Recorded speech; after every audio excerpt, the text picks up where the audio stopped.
મિત્રો, આજે આપણે ધોરણ 12 ગુજરાતી વિષય પ્રથમ ભાષા એમાં પાઠક્રમ 2 ખીજડીએ ટેકરે એ વાર્તાની વાત કરીશું।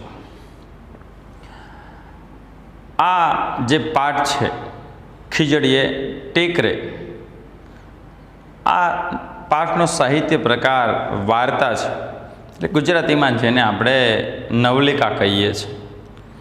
અને આ વાર્તાના નવલિકાના સર્જક ચુનીલાલ મડિયા છે।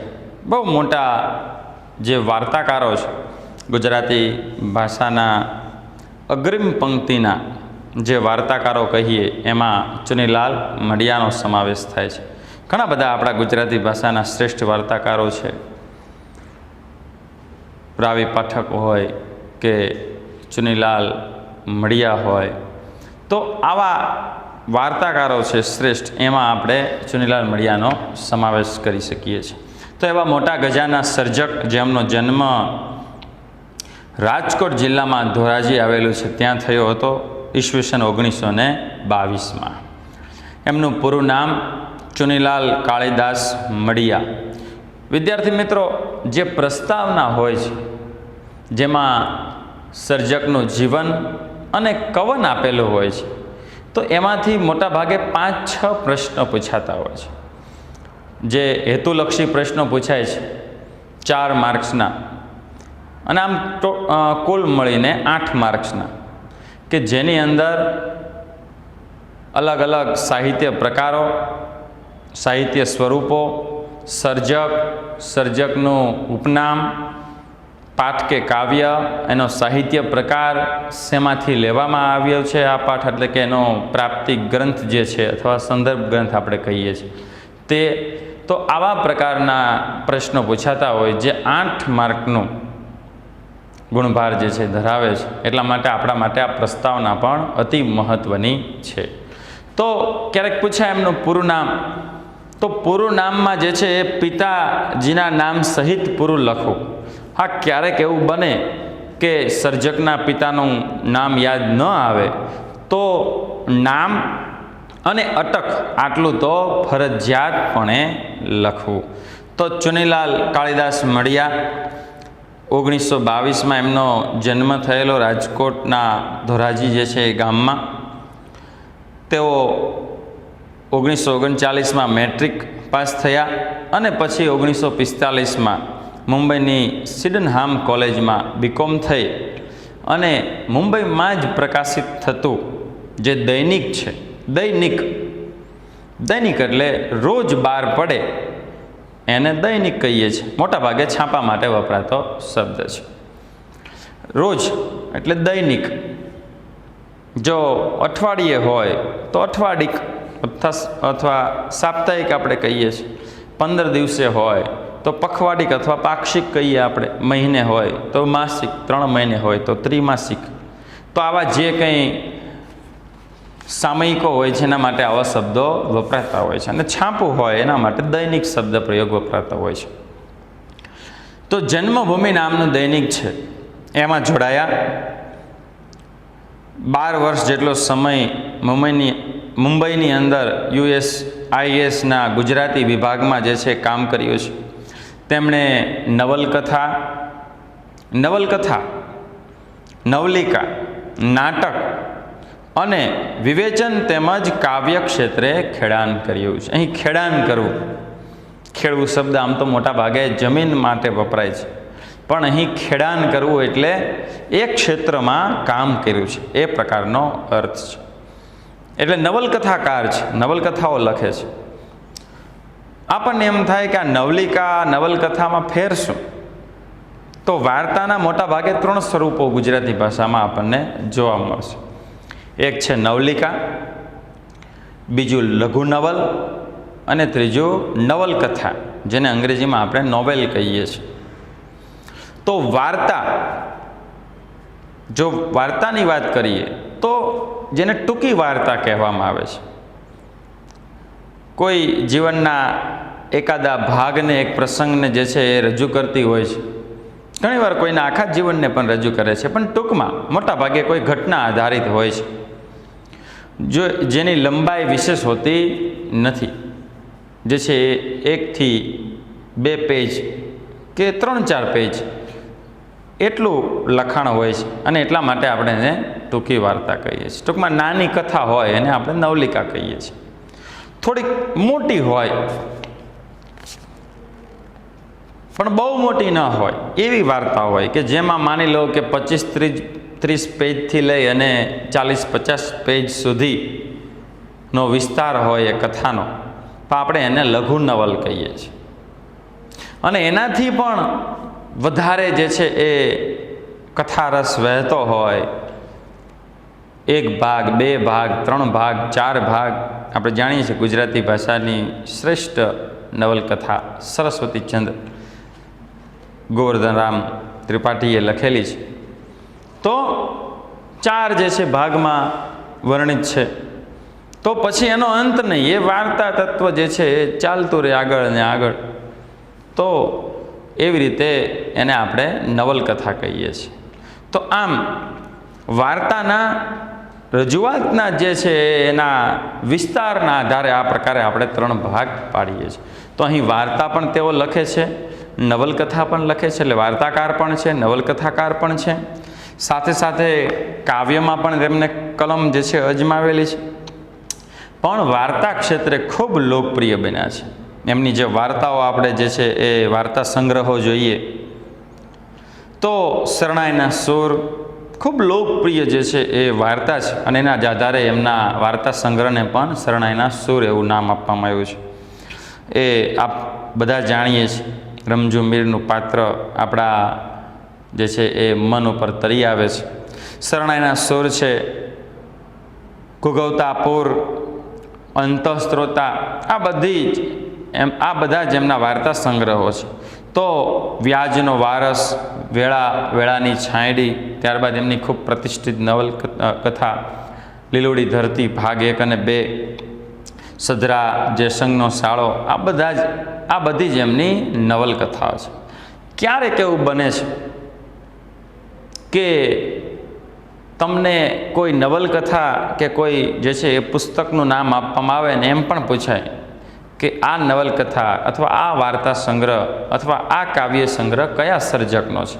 મોટા ભાગે આવો પ્રશ્ન પૂછાતો નથી, પણ જે છે એ શક્યતાઓ રહેલી છે. અને એટલા માટે જો કોઈ સર્જક છે એના 1-2 પ્રખ્યાત જે પુસ્તકો હોય તો એ પણ જે છે એ જોઈ લેવા, કે જેના કારણે કોઈ પણ રીતે પ્રશ્ન પૂછાય તો આપણા ધ્યાનમાં રહે. આ સિવાય કેટલાક નાટકો લખ્યા છે. એકાંકી 1 અંકવાળું નાટક, ત્રિઅંકી 3 અંકવાળું નાટક એટલે થોડું લાંબુ નાટક, રંગદા, શૂન્ય, શેષ, રામલો, રોબિનહૂડ, આ બધા એમના જે છે એ ખૂબ પ્રખ્યાત નાટકો છે. તો વળી ચોપાટીના બાકડેથી એ હળવી શૈલી એટલે હાસ્યરસને રજૂ કરતા એવા નિબંધો પણ એમને લખ્યા છે. વાર્તા વિમર્શ, શાહમૃગ, સુવર્ણમૃગ, આ પ્રકારના એમના વિવેચન સંગ્રહો છે. આપણને થાય વિવેચન એટલે શું? તો કોઈ પણ વસ્તુ પરિસ્થિતિ ઉપર એની સારી બાબતો, નરસી બાબતોને જે છે ધ્યાનમાં રાખી અને એનું અર્થઘટન રજૂ કરવું, એને આપણે વિવેચન કહીએ છીએ. એના સંપૂર્ણ પાસાનો જે છે એ અભ્યાસ કરી અને એના ગુણદોષ તારવવા, એને આપણે વિવેચન કહીએ છીએ. આ બધા સાહિત્ય સર્જન માટે એમને રણજીતરામ સુવર્ણચંદ્રક, ગુજરાતી ભાષાનો જે પ્રતિષ્ઠિત એવોર્ડ છે, પારિતોષિક છે, અને નર્મદ સુવર્ણચંદ્રક, આમનેથી એમને સન્માનિત કરવામાં આવ્યા હતા. તો આ થયો સર્જકનો પરિચય કે જેમાંથી પણ તમને હેતુલક્ષી પ્રશ્નો પૂછાય છે. હવે આપણે વાત કરીએ ખીજડીએ ટેકરે, આ વાર્તા વિશે વાત કરીએ. તો ખીજડીએ ટેકરે વાર્તા એ પણ ખૂબ લોકપ્રિય વાર્તા છે. આ વાર્તાની અંદર ભોજા નામનું પાત્ર એ કેટલો બધો જે છે ગરીબ છે, એની સ્થિતિ કેટલી જે છે એ દયનીય અથવા વિવસ્થા ભરી છે, એની કારમી પરિસ્થિતિ છે, એનું વર્ણન કરવામાં આવ્યું છે. તો ભોજો જે છે એ આ વાર્તાનું મુખ્ય પાત્ર છે. એની પત્ની જે છે એ જીવલી છે અને એના બાળકો છે. તો આ પરિવાર ઉપર આખી જ વાર્તા કેન્દ્રિત છે. આ વાર્તાની અંદર જે છે એ જેમ કહેવત છે આપણે કે ભૂખ ભૂંડી છે, પેટ કરાવે વેઠ, તો એ અનુસંધાને ભૂખ્યો વ્યક્તિ કંઈ પણ જે છે એ કરવા તૈયાર થઈ જાય છે, કોઈ પણ હદ વટાવી જાય છે, એને સારા ખરાબનું ભાન રહેતું નથી. તો આ જે પરિસ્થિતિ છે, આવી જ પરિસ્થિતિમાં ભોજો સપડાયો છે. એની કારમી ગરીબાઈ એને કોઈ બાળકની કબર ખોદવા સુધી પણ લઈ જાય છે. તો આ વાતને અહીં કેન્દ્ર સ્થાને રાખવામાં આવી છે. પણ જે જગ્યા છે, જે જગ્યા ઉપર એ આખી ઘટના ઘટે છે, એ જગ્યા ખીજડીયો ટેકરોના નામથી ઓળખાય છે. અને એટલા માટે સર્જકે આ વાર્તાને ખીજડીએ ટેકરે એવા શીર્ષકથી જે છે એ સજાવી છે.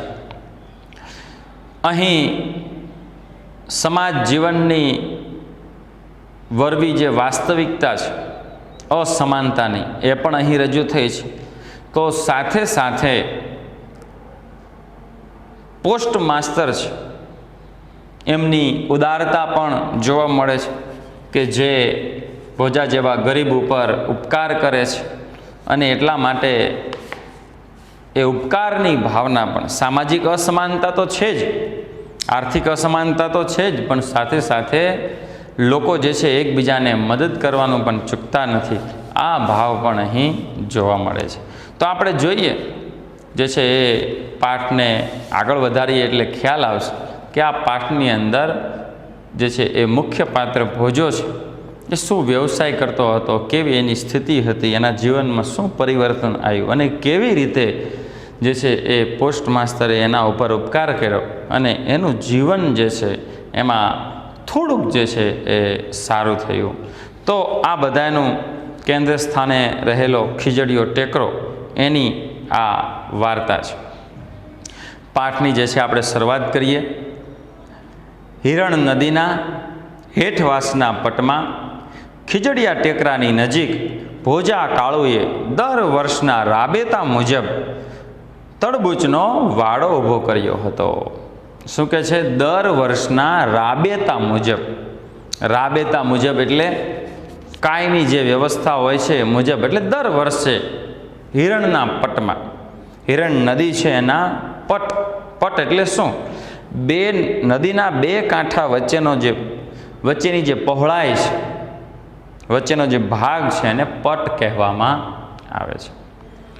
તો નદીના પટમાં શિયાળાનો સમય છે અને એટલા માટે એ સમયે નદી જે છે એ પૂરી ભરેલી હોતી નથી, એનો પ્રવાહ જે છે એ ઘટે છે, એટલે થોડી જમીન ઉઘાડી થાય છે. અને આપણે જાણીએ છીએ કે ઘણા બધા લોકો જે છે એ નદીનો જે પટ ઉઘાડો થાય એના ઉપર કંઈક ને કંઈક જે છે એ શાકભાજી અથવા આવા વેલાઓ છે, તરબૂચ છે, ટેટી છે, કાકણી છે, કે કંઈક ને કંઈક જે છે વાવે છે અને એને જે છે એ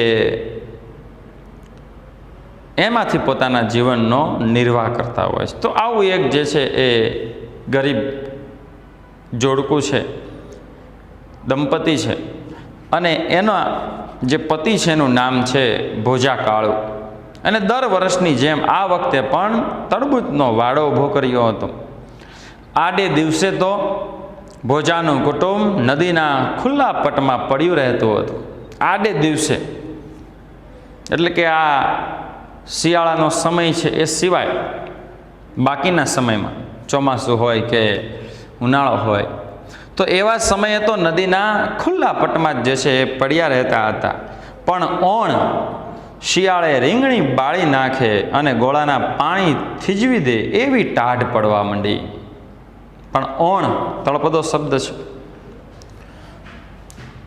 આપણે જે છે એ યાદ રાખવાના છે. ઓણ, ઓણ એટલે આ સાલ અથવા આ વર્ષે એમ અર્થ કરીએ છીએ આપણે. તો આ સમયે પણ તમે કહી શકો, પણ આ વર્ષે. ઓણ એટલે આ સમયે. પણ આ વખતે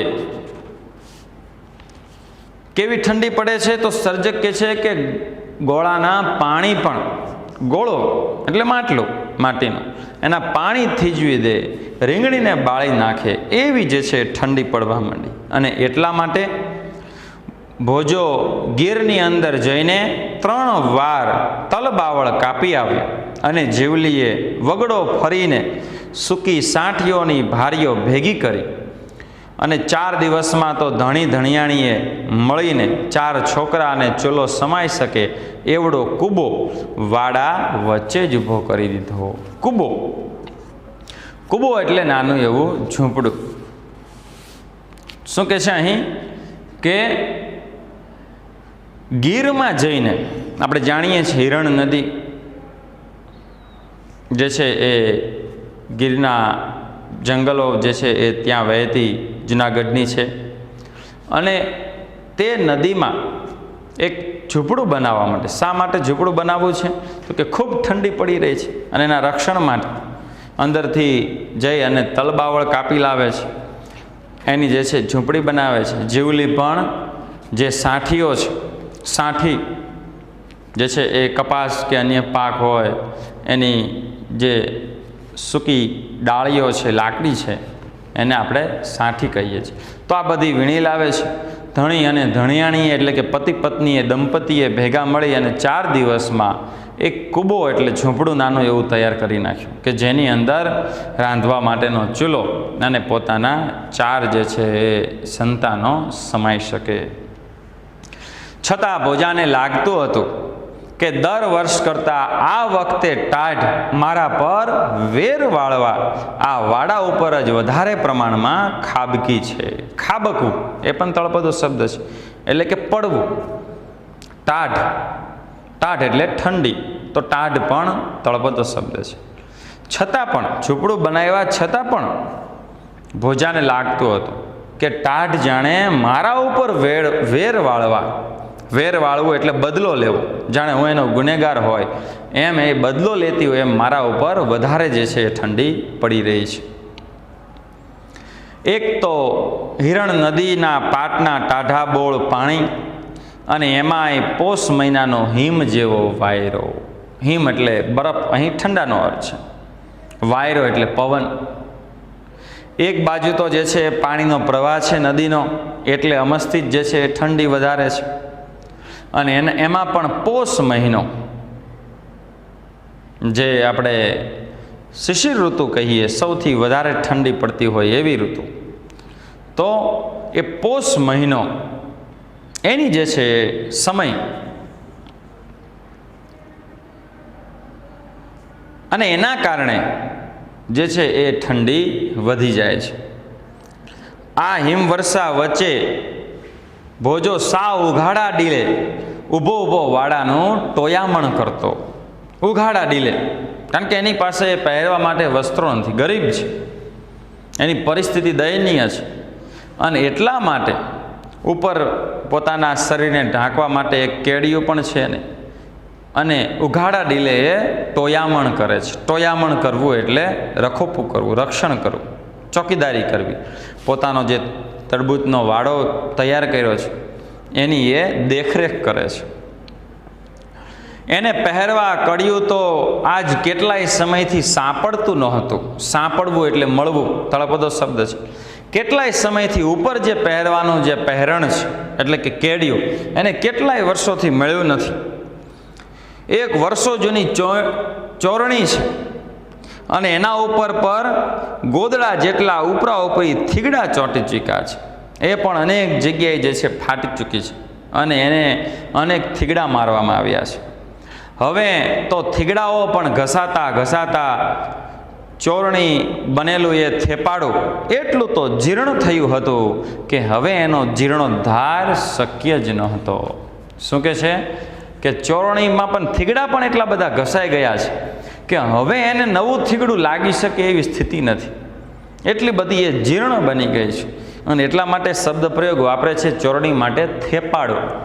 મિત્રો, આ 12મા ધોરણમાં બોર્ડની પરીક્ષામાં પૂછાયેલો શબ્દ સમૂહ માટે એક શબ્દ આપો, 1 માર્ક માટે પૂછાયેલો પ્રશ્ન છે કે લાંબુ જે છે એ અથવા જે આપણે કહીએ કે ટૂંકું ધોતિયું હોય તો એના માટે શબ્દ પ્રયોગ વપરાય છે થેપાડો. તો એની ચોરણી પણ થીગડા જે છે એ ઘસાઈ ઘસાઈને એટલી જીર્ણ એટલે જર્જરિત, એકદમ ચીથરે હાલ થઈ ગઈ હતી કે હવે એનો જીર્ણોદ્ધાર શક્ય નથી. જીર્ણોદ્ધાર સંધિ છે, જીર્ણ વત્તા ઉદ્ધાર. જીર્ણ એટલે જર્જરિત, જે જૂનું પુરાણું થઈ ગયું હોય એનું નવેસરથી જે છે સમારકામ કરવું, સારું બનાવવું, એને જીર્ણોદ્ધાર કહીએ છીએ. આપણે જાણીએ છીએ મંદિરમાં પણ આપણે જીર્ણોદ્ધાર ઉજવાતો હોય છે. એટલે શું, કોઈ મંદિર જૂનું થાય, કોઈ મૂર્તિ ખંડિત થાય તો એનું પાછું નવેસરથી એને ઊભું કરવું, એને આપણે જીર્ણોદ્ધાર કહીએ છીએ. પણ હવે એના કપડામાં નવું થીગડું મારીને એનો જીર્ણોદ્ધાર કરવો શક્ય નથી. એટલે હવે એની ચોરણી પણ જર્જરિત છે. આ જે કટાક્ષ છે સર્જકનો અહીં, કે એની પરિસ્થિતિ કેવી છે, દયનીય છે. એટલો બધો ગરીબ છે કે એને ઉપર તો પહેરણ પહેરવા જે છે મળતું જ નથી. એક ચોરણી છે એ પણ થીગડા લાગીને એટલી ઘસાઈ ગઈ છે કે હવે જે છે એને એક થીગડું મારવું પણ શક્ય નથી. આવી પરિસ્થિતિમાં, એ આવી ટાઢમાં આ વાડાનું રખોપું કરી રહ્યો છે.